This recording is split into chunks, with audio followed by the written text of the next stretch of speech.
boa madrugada, não sei que horas vocês assistem, então eu falo logo o dia completo, pelas 24 horas das divisões, certo? Eu tô na madrugada mesmo. Então, olha só, vamos revisar, tá? A importância do interlocutor. Veja bem, se eu não me engano, este é o capítulo 15, que pede para retornar no capítulo 11. Então, vocês verão que eu estarei passando por algumas disciplinas que fazem parte desta matéria, porém que estão na matéria leitura, correto? Então, vocês fiquem atentos, não estou entrando na matéria da colega, certo? Porém, é minha matéria de produção e eu preciso desse conhecimento com vocês. Vamos lá? Olha só, eu sempre falo de interlocutor, certo? O interlocutor, eu sempre falo que é aquele que recebe, certo? Assim como eu também falo do enunciador, que é aquele quem fala, não é aí? Então, olha, preste atenção. O enunciador, ele precisa conseguir convencer o seu interlocutor. Então, é fundamental que ele leve em conta alguns detalhes. Quais? A quem se deseja persuadir, vai depender do assunto que ele tenha, qual será o argumento que ele irá utilizar para persuadir o seu interlocutor, certo? De que forma ele vai fazer isso? O que gera discordância entre ambos? Ele vai fazer o posicionamento dele para o outro, correto? Por exemplo, um ponto que podemos fazer e falar. Valéria, nós temos muitos trabalhos. Não dá para diminuir um pouco a quantidade do trabalho de produção textual? Eu digo, não dá, porque tem que fazer a produção textual, porque eu tenho que seguir as normas, certo? Então, veja, eu não posso alterar, eu posso ampliar o meu prazo, mas eu não posso deixar de passar, certo? Então, veja, você vai colocar que você está com muitos trabalhos. Afinal de contas, não só existe a minha, mas existem as outras disciplinas também. Só que eu vou colocar para você que eu tenho que fazer os mesmos trabalhos que todos os outros de todas as outras disciplinas. Então, veja, eu tenho um argumento e você tem o seu. Aí vamos ver quem consegue vencer. Bem, se você sabe que tem todas as regras a serem seguidas por todos os professores, o que acontecerá? Você irá fazer todos os trabalhos de todas as disciplinas no tempo pré-determinado. E por estarmos com o espaço, né, da pandemia, desse isolamento social, dependendo do seu problema, ele deixa de ser problema. Você conversa comigo e nada que não possamos entrar em um acordo, certo? Ganhei no argumento, hein? Estou aguardando os meus trabalhos que ainda não chegaram. Eu acho que eu solicitei algumas dramatizações, certo? Eu pedi uns trabalhos que ainda não chegaram, estou aguardando, hein? Aí veja, quais são os argumentos? Olha, acabei de trabalhar com vocês argumentos. Eu imaginei os de vocês. Alguns eu realmente já recebi. E assim como eu já coloquei a vocês, o meu argumento eu não posso deixar de cumprir, certo? Aí, olha lá, linguagem adequada, dependendo de qual venha a ser a disciplina que você vai trabalhar, vai executar o seu texto, você terá a linguagem adequada para cada disciplina. Você não ficará falando sobre alfa, beta, gama, pi, delta S, delta T, rho, qualquer que seja uma nomenclatura de física, por exemplo, numa matéria de produção textual, porque você tem que colocar em texto, você tem que trabalhar com argumentos, você tem que fazer a relação entre as palavras, dessa relação você cria a frase, das frases você criará as suas orações. E veja só, os seus períodos e dos períodos as orações. Veja, tudo é trabalhado no nosso dia a dia, no nosso falar. Só que quando você vai para o papel, você tem a necessidade de executar a gramática com toda a sua coerência textual, com sua linha de raciocínio lógico e com elementos que façam a ligação na sua fala, na sua escrita, que são os conectivos, que podem ser as conjunções, que podem ser as preposições, ou mesmo algumas palavras sem nenhuma nomenclatura, certo? Depois vocês vão ver isso. Aí, olha só, quando eu comecei por aqui do enunciador, é porque o interlocutor, ele tem que entender os efeitos de sentido do texto dissertativo, dos textos dissertativos sobre o mesmo tema, e que aparece no editorial. Olha, eu hoje estou falando de editorial, eu hoje estou falando de... Vou falando sobre enunciador, vou falando sobre interlocutor e também vou ter que falar sobre modalizadores. Por que eu tenho que falar de modalizadores? Porque eles fazem parte dessa conversa entre o enunciador, ou melhor, entre o enunciador e o interlocutor. A mensagem, ela tem que ser coerente, certo? Como eu coloquei, ela é formada como essa mensagem? Palavras que formam frases, que formam períodos, que formam orações, que formam texto em si, que é o que vocês fazem para que eu corrija. Vocês redigem e eu corrijo, certo? Fazendo todas as anotações. Entendido? Aí veja só, aqui eu coloquei importante entre os modalizadores. Eu coloquei alguns não coloquei todos. Tá? Tem o substantivo, que são os nomes, tem os advérbios, você tem vários tipos de advérbios para fazer ligações, com o mas, por exemplo, com a ideia adversativa, com uma ideia de causa, com a ideia de finalidade. Você brinca com os advérbios aqui. Eu estou falando da matéria de gramática, não. O que foi que eu falei? Para que eu tenha um bom texto, eu preciso da palavra, tem que fazer a linha, tem que ter a palavra. Da palavra eu formo frases, depois eu tenho os períodos, eu formo as orações, né? E das orações eu formo o texto, por isso eu tenho que falar disto aqui.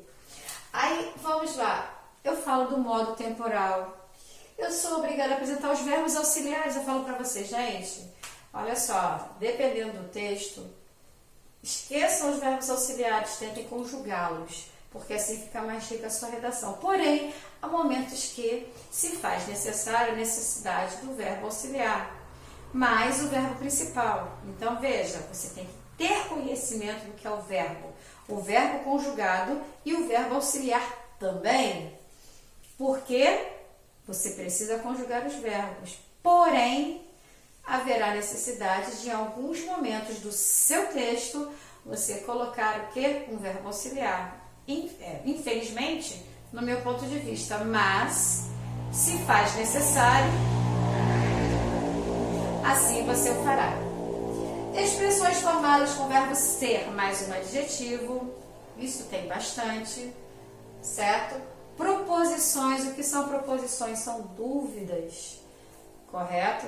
São dúvidas que podem vir a aparecer no seu texto, dentro das suas opiniões. Expressões que você pode também colocar. Então, veja, aqui embaixo eu coloquei de novo os advérbios, o modo verbal, né, que você vai verificar lá. O verbo auxiliar modal, que eu tive que mexer aqui, né, que indica a noção de necessidade ou possibilidade. Por exemplo, vai aparecer isso aqui, Pedro pode vir, ou Pedro deve vir. Isso é uma possibilidade, deve vir, pode vir, já é o quê? Uma necessidade, certo? Veja, eu estou com dois verbos, ok? Uma oração principal você tem que saber. Para saber a oração principal, você tem que conhecer ou relembrar oração subordinada, porque você tem as orações coordenadas, que é aquelas que falam por si só, ela é única, ela fala sozinha, né? Por exemplo, Valéria acordou, trabalhou, descansou, dormiu. Ponto. Acabou. Os meus verbos, eu tenho verbos e todos eles não pedem a minha oração. Cada verbo que eu coloquei, nenhum deles exige de mim um complemento. não exige um complemento. Acordei, brinquei, comi, dormi, descansei, estudei, ponto. Acabou, certo? Agora, quando eu falo de uma oração principal, eu tenho a causa, a consequência. Você vai ter que olhar sempre uma oração, geralmente vai ser o fato dentro de um texto, certo? E deste fato, você terá causas e consequências. E como se trata, como nós estamos com quase os 2 pés em dissertação, você lembrará que você vai trabalhar uma causa, você trabalhará uma consequência e irá aprofundar o seu texto com o seu ponto de vista na terceira pessoa, sempre impessoal, tá? Aí olha lá, cujo verbo expressa a modalidade. Exemplo, é possível que Pedro venha. Como eu sei que está introduzido aqui? Eu tenho esse quezinho aqui, olha, esse que está introduzindo a oração, certo? Aí vamos lá, já falei da linguagem adequada, já falei dessa parte toda. Editorial. Editorial é um texto, aqui eu já coloquei, em que o jornal, não é só jornal não, tá? Tem em revista também. E tem jornal e tem revista também que estão na internet, tá? Não são só jornais e revistas. Não tem que ser sempre no papel impresso, tá? Tem pessoas que fixam e colocam que é o impresso. Não. Pode ser impresso, pode ser online. Às vezes tem até site, tá? Às vezes, não é sempre, tá? Então, olha, texto em que o jornal exprime, ou revista, exprime sua opinião sobre determinado assunto. Quando eu coloquei o jornal ali, chamei até essa revista também, porque são textos onde você encontra o editorial. Editorial, eu sempre chamei a atenção, não coloquei aqui o artigo de opinião. O artigo de opinião, você coloca a sua opinião. Você vai ter a apresentação, você tem o desenvolvimento, onde você apresenta a sua tese, você desenvolve seus argumentos, apresenta a sua tese, porque você vai estar defendendo o seu texto, certo? O mesmo acontece no editorial, tá? Mesma linha. O editorial e o artigo de opinião tem introdução, tem que apresentar.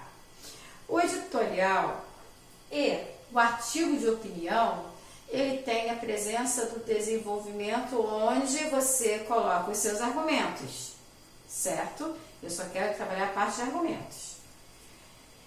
Tanto o editorial quanto o artigo de opinião, eles trabalham com o quê? Eles trabalham com, no final, a conclusão. Eles fazem a conclusão do texto deles. O artigo de opinião pode ser trabalhado na primeira pessoa também. O editorial, ele fala pela empresa. O artigo de opinião, o jornalista fala por si. Ele conta, ele escreve a opinião dele sobre determinado assunto, seja no jornal, seja numa revista. Já o editorial, ele fala, até mesmo jornal, revista, posso colocar aqui telejornal também? Posso colocar, já vi, esquecendo. Telejornal também posso. Sabe por quê? É incrível, eu não tinha visto isto até ontem. Acho que se vi, não prestei atenção. Hoje, como eu estou trabalhando e assistindo também bastante TV, quando dá, porque eu estou gravando, ou estou preparando aula, né? Ou estou fazendo quadro. Então, veja, eu não tenho tido mais tanto tempo para poder sequer ouvir minha TV. Parece que meu tempo foi extremamente reduzido, embora esteja em casa. Então, veja só, telejornal na madrugada de ontem, ao transmitir aulas, eu estava transmitindo aulas, eu estava assistindo de ouvido, né? É um assistir que pouco visível é, no meu caso, pois estava trabalhando no computador, transmitindo aula. E pela primeira vez pela primeira vez eu percebi num telejornal uma pessoa falando o formato editorial. Sinceramente, até então não tinha visto. Estava assistindo Band News. Aí, no horário da madrugada, daqui a pouco vai ter, às 4 da manhã, fechando 4 da manhã, acho que tem. Faltam 25, vai dar tempo de assistir. Então, o jornalista, ele simplesmente estava falando um texto. Eu fiquei, jornalista falando um texto, como assim? Eu parei para prestar atenção. O que eu parei para prestar atenção, na tela da TV estava escrito lá embaixo, editorial. Editorial? Mas o jornalista está falando um texto. Eu sei que os jornalistas têm lá à sua frente ou ao lado uma TV passando para que eles façam sua leitura rápida na sua apresentação. Isso eu sei. Mas eu não me lembro, não me recordo de ter visto antes, ou se eu não prestei atenção, não sei, escrito embaixo, editorial. Fiquei atenta, quando eu li editorial, parei, olhei, eu conheço esse texto. Eu estava preparando essa aula. Eu conheço esse texto, ele está montando editorial na TV, no telejornal, como assim? Aí isso que eu olhei, tal, parei de fazer o trabalho, prestei atenção, porque prestei atenção ao término daquilo que ele falou. Ele disse que aquele texto, ele assinou como sendo Band, jornal da Band News, algo assim desse gênero. Eu estava assistindo Band News. Foi a rede Bandeirantes de TV, algo desse gênero. Mas assim, o que eu falei para vocês agora? O editorial é empresa. E me chamou a atenção porque eu estava preparando a aula de hoje e nesse momento do preparo da aula, eu ouvi exatamente o editorial. Como assim? Eu sempre falo do editorial na revista, do editorial no jornal. E de repente deparei ouvindo um editorial. E ao olhar para a tela está lá escrito editorial em letras de forma e amarelas. Entendeu? Aí como assim? Eu parei e ele falou. Ele apresentou que lá era da Rede Bandeirantes de televisão, algo assim. Certo? Então veja, eu também tenho telejornal. Eu até então não tinha ouvido. Na Band tem editorial. E ele assinou por quem? Era o jornalista falando o texto da empresa. Então, veja, o editorial, ele assina pela empresa. O jornalista, ele fala, mas ele fala aquilo que a empresa acredita ser a sua verdade. Certo isso? Certa vez na sala conversei com vocês sobre revista Época, revista Veja, já tem tempo, não sei se recordam, mas as pessoas falam aquilo que a fonte acredita sempre no editorial. Artigo de opinião, o jornalista coloca o seu próprio ponto de vista, ok? Essa é uma diferença. E no editorial, ele tem a presença da opinião. O que é a opinião? Ele tem a presença do argumento. Se eu pergunto a vocês, galera, qual a diferença entre opinião e argumento? E não é a mesma coisa, não? Não. Sabe por quê? Opinião é o julgamento, é o modo de ver e pensar a realidade sem o caráter da certeza objetiva. Opinião. E o argumento é o recurso para convencer, ou como eu sempre coloco, persuadir, certo? Alguém sobre a validade de uma tese ou opinião. A opinião está aqui dentro do argumento. O que você tem que fazer no argumento é persuadir, é convencer. Já quando você está na opinião, você tem a hora do seu julgamento, que está dentro do argumento. Mas não é sinônimo. Guardem isso e guardem a diferença. Marquem aí no caderno de vocês a diferença entre argumento e opinião. Será necessário, ok? Aí eu coloquei também que quando você está trabalhando com editorial, e todos os textos, em sua maioria, que você trabalha com interlocutor, que tem um enunciador, certo? Você tem que lembrar que também há a dedução lógica. Não sei se vocês já aprenderam silogismo, a matéria de filosofia. Essa matéria, silogismo, ela também faz parte do material de redação. Sabia disso? Porque ela trabalha por dedução e trabalha por indução. Olha como a língua portuguesa é rica. De repente é por isso, e vocês não sabem que eu gosto tanto de filosofia, né? E solicito. Porque a dedução lógica, você tem que ter, para montar todo esse texto, você tem que ter uma linha de raciocínio. Essa sua linha de raciocínio, numa parte do silogismo chamada dedução lógica, você tem a comprovação também com dados, certo? Você tem dedução lógica para poder criar todo o seu texto, tá? Você tem a compreensão dos dados. Eu marquei a dedução lógica por quê? Por causa do silogismo, tá? Não é título não, gente.